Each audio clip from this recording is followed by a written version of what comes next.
Doctor order मिला है कि लेबिटोल स्टार्ट करना है 10 mg पर आवर पे, ठीक है। और फाइनल कंसंट्रेशन है इसकी 2 mg पर 1 ml, ठीक है। उसी तरह हम स्विच पंप पे इसको सेट करेंगे।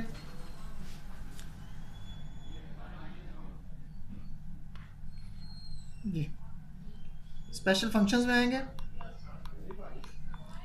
एरो की इस्तेमाल करते हुए यस डोज कैलकुलेशंस। आगे हम करेंगे यूनिट सेलेक्ट mg पर ml, देन ओके।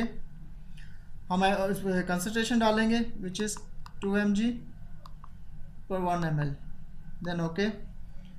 फिर आपको वो बताएगा वेट लेना है या नहीं लेना, तो नॉन वेट लेंगे हम। यूनिट सेलेक्ट करेंगे mg पर आवर पे, ठीक है। लेबिटोल mg पर आवर पे चलेगा। डोज है हमारी 10 mg, ठीक है। ये आपको पूरी स्क्रीन नज़र आ जाएगी जिस पे आपको डोज मेंशन हो जाएगी, कंसंट्रेशन आ जाएगी और रेट आ जाएगा। देन आप स्टार्ट कर देंगे।